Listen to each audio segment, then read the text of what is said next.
More recently, Americans have been watching. So this is a massive overhaul of ICE leadership. I'm told by 4 senior DHS officials that they're removing up to 12 ICE chiefs from around the country from their positions and reassigning them. I'm told this is a move spearheaded by Corey Lewandowski, and it's all in an effort to boost deportation numbers, which are already at more than 500,000 since President Trump took office. So here's what we're talking about. Some of the ICE leadership positions being removed are the heads of ICE here in Los Angeles, in San Diego, Phoenix, Philadelphia, Seattle, El Paso, New Orleans, and Denver, just to name some of them. I'm told some of their replacements will be Border Patrol officials, hand-selected by Border Patrol Commander Greg Bovino, whose aggressive and sometimes controversial tactics to arrest illegal aliens have elevated him within the Trump administration. Now, this is significant because Border Patrol and ICE do very different things, and we've embedded with both agencies multiple times. When we're with ICE, they are typically doing targeted enforcement of criminal illegal aliens, always knowing who they are arresting beforehand and often doing hours of surveillance to try and learn the target's schedule. Now, Border Patrol has been much more aggressive. They conduct roving patrols and raids at places like Home Depot, car washes, and flea markets, pretty much arresting anyone they suspect is in the U.S. illegally. Now, replacing ICE leadership with Border Patrol officials signals the Trump administration wants deportation efforts to get much more aggressive, with one Border Patrol source telling Fox, quote, "What did everyone think mass deportations meant? Only the..." Exactly. That's one of the reasons why I had to have one of the premier people who understand this issue better than most, Paul Perez. He's the president of the National Border Patrol Council, representing thousands of men and women who guard America's borders every day. His members see the realities that most Americans never will: narcoterrorism, cartel infiltration, and the growing link between failed foreign states and our own overdose crisis. As you heard, this week, CBS News reported that the administration plans to reassign or replace half of ICE's 25 field office directors.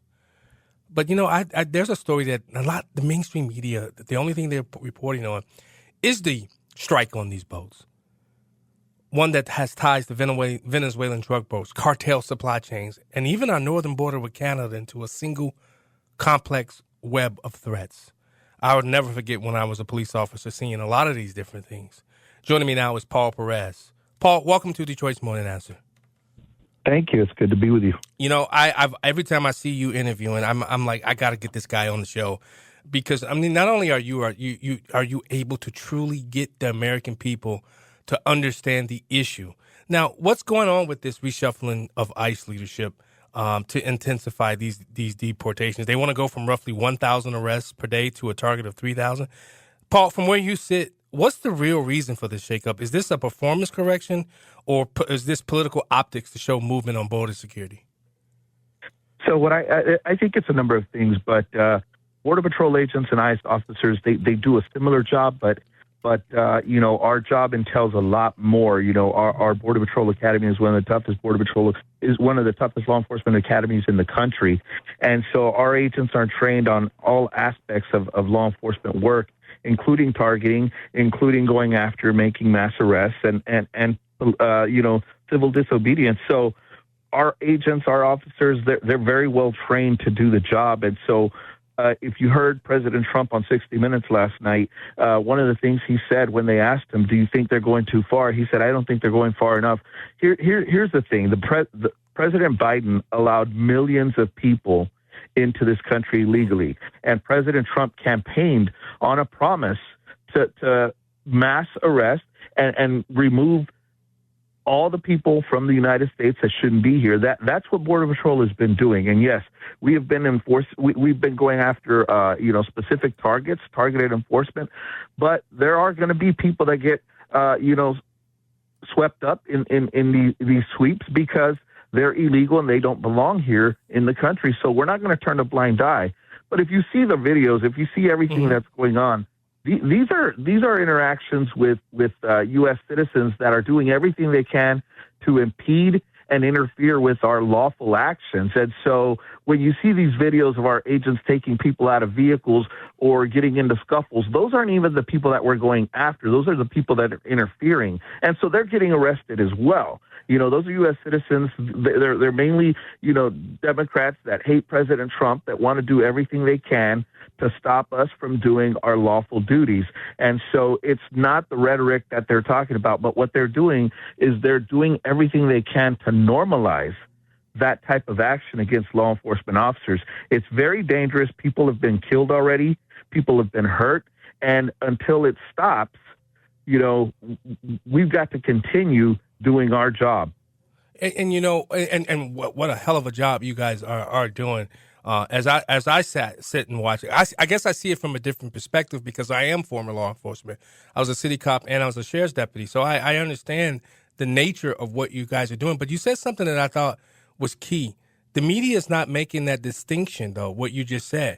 With these people that they're arresting who are American citizens, they are are you guys charging them on a federal charge or is it a state and local bill? But because they're dealing with federal, are you guys charging them federally? They're being charged federally. Yes, sir. Oh, I love every ounce and every bit of that. But what I've always was told by border agents and ICE, the border patrol agents, they're the frontline guardians. They stop illegal entry before it becomes an interior enforcement officer. And the ICE guys are the investigators and enforcers behind the line. They deal with the aftermath, those who have entered or operate inside the country. Is that a fair description of what both do? Yeah, that's pretty fair and accurate.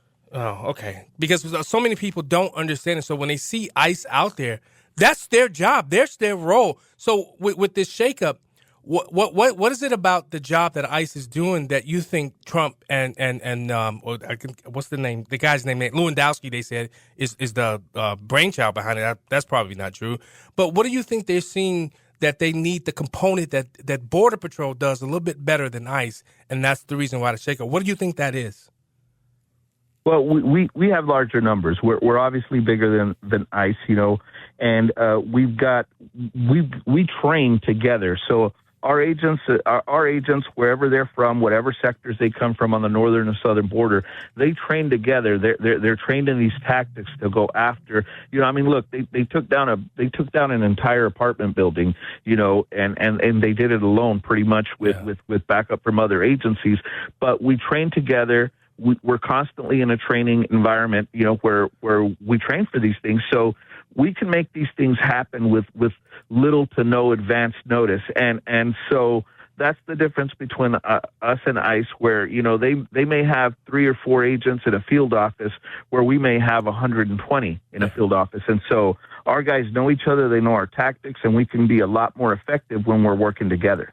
Paul, I actually blew the top off that here in Illinois about the zip tying kids, and I said to the governor of Illinois, "You're lying," because that whole picture of a zip tie was from a police officer in Texas, him and his son doing a cops and robbers. So when they said that ICE and ICE was zip tying kids, they all know it's a lie, and yet they're still doing that. What do you think? What is it about these emotional arguments and these emotional pulls of the hearts that they're employing that makes your job hard? Does that make the job of what you guys doing so much harder? Absolutely. And that rhetoric's been around since the days where they were trying to accuse President Trump during his first term of creating the kids in cages, when in fact it was President Obama that created those cages, and it was President Obama that enforced those policies. And so it only became an issue when President Trump became president, and they tried to make him look bad because, again, they're trying to pull at the emotional heartstrings of American citizens by portraying President Trump and his administration in a negative light.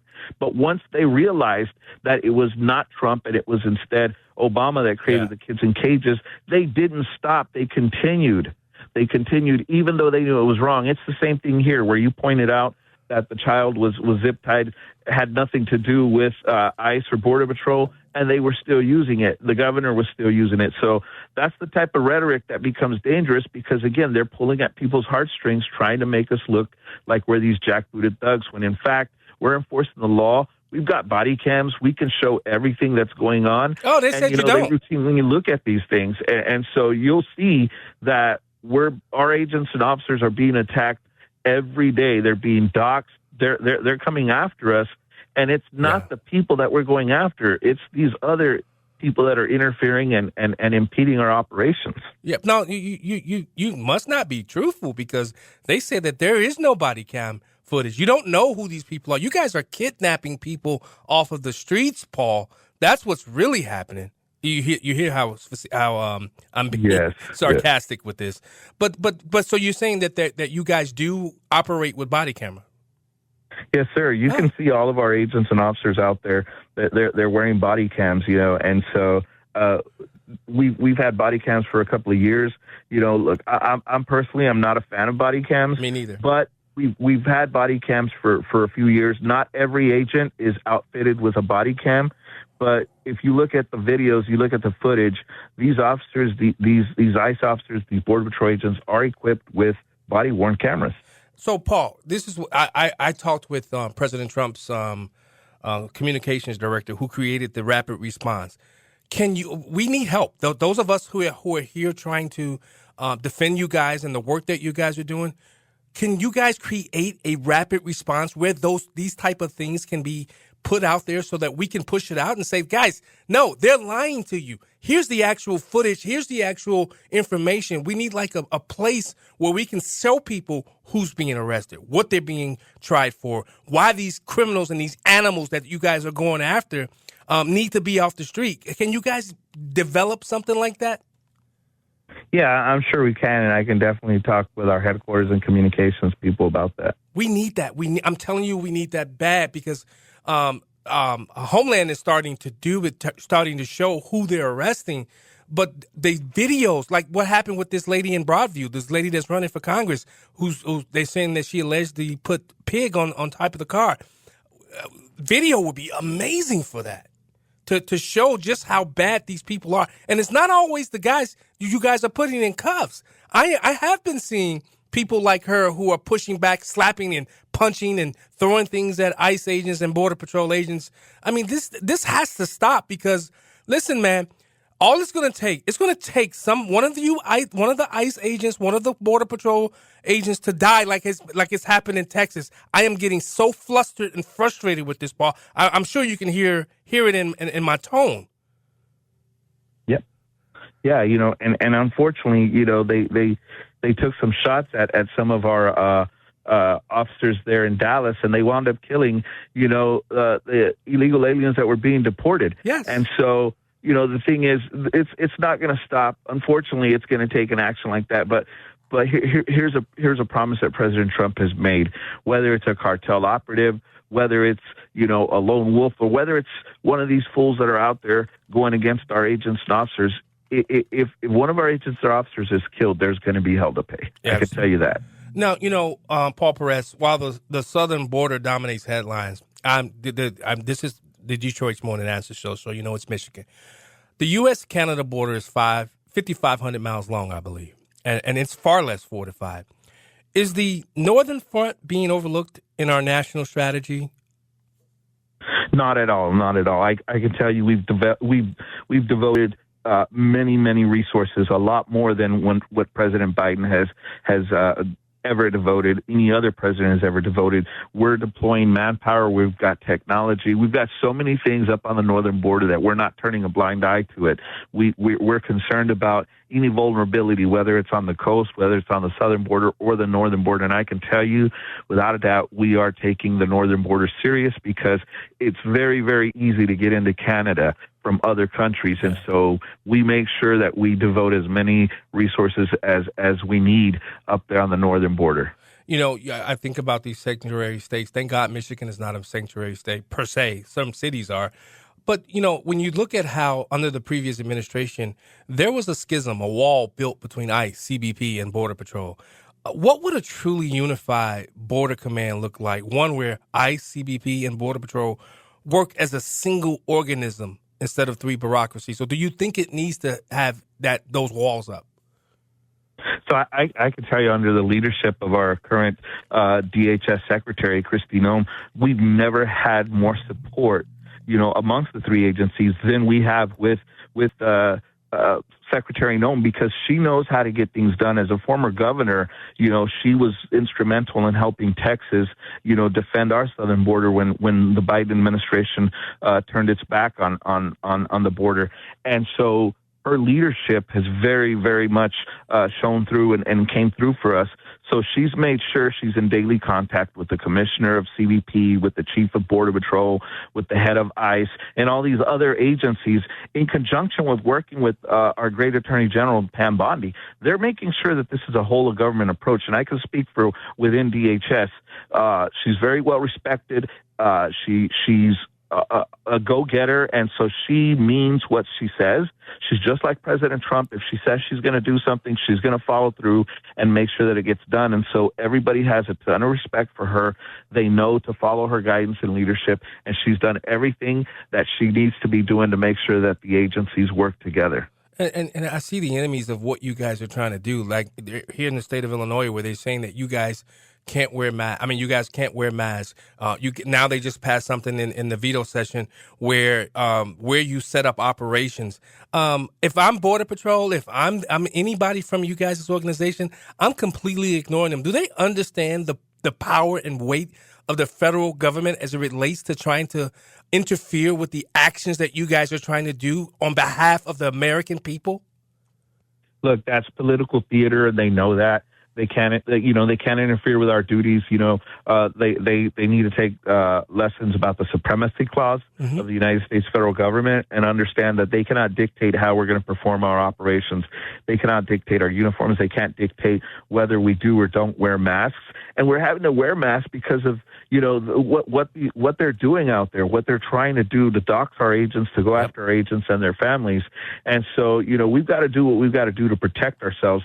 And if they don't like it, what they need to use is their power to enact laws to prevent these types of incidents from happening and occurring. They need to let local law enforcement help federal law enforcement push these people back, get them out of our way, and stop them from impeding and interfering with our operations. Paul Perez, how can one do a ride along? I would love to do a ride along to see, because I know, I'm telling you, man, that hair on the back of your neck I'm sure it happens with all of these agents, especially when all these people are surrounding them. How can somebody can somebody like me do a ride along to go and see for myself what's happening? Well, we can work with you to try to set that up, and again, we can talk to our headquarters personnel and see if we can get you out there. Oh, I would love it. Just one last question, Paul Perez. Paint the picture of what's really happening across this country as it relates to the scourge of criminality as it relates to the border and what's happening, so that people can really see. Because I don't think most Americans truly understand just the dangers that are out there lurking across this country. It's not just in one state. It's across this country. Paint that picture for them, Paul Perez. Well, think about this. President Biden, on day one, until the end of his term, he had 4 years to allow as many people that wanted to come into this country from anywhere in the world. We arrested people from almost 200 countries.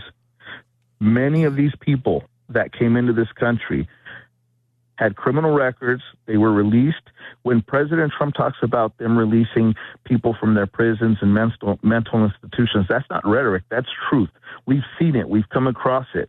So there are very, very dangerous criminals in our streets all over the country because President Biden allowed them to come in unvetted and then be released into the United States. They were turning themselves in by the thousands per day, to the tune of millions over the 4-year period. And now we've got the job of having to go into these communities where we know they are and rounding them up, apprehending them, and deporting them from our country, getting rid of them, because we've got killers, we've got rapists, we've got burglars, we've got some bad people that are in this country because of what President Biden allowed. And so that's the picture we need to paint for everybody, because we're doing everything we can to fulfill President Trump's promise of making America safe again from these criminals that had no reason to be in our country other than to come in and commit more crimes. And Paul Perez, I'm sorry, I lied about one last question. This could be done inside. This doesn't have to be done in the streets. If these mayors and governors just cooperated and handed them over, correct? Oh, absolutely. They could turn over a criminal in a secure facility over to us. We could then deport them, or depending on what they've been locked up for, make sure that they do federal time, in prison. But what they'd rather do is release these people back into the community to commit more crimes, and that's happened so many times. Those police chiefs and those sheriffs should be charged criminally for the crimes that they're allowing these people to commit that should have never been released into society. Wow. Paul Perez, president of the National Border Patrol Council, I want to thank you for everything you do, and please let the girls and boys know that not only are they in my prayers, but anything that I can do, anytime they want to get a message out, Detroit's More Than Ask, and I also do a Saturday show called Black and Right. Those airways are always open to get the message out. 200 countries, but we were told they're just black, brown-skinned people. That's the only people they're going after. Thanks so much for coming. That's ridiculous. Yes, sir. Thank you. I appreciate it. All right. Detroit's Morning Answer. It's news, opinion, truth. This is Detroit's Morning Answer on FM 92.7 and AM 1400. The Answer. Hi, it's Sean Thompson. There's an old saying out there.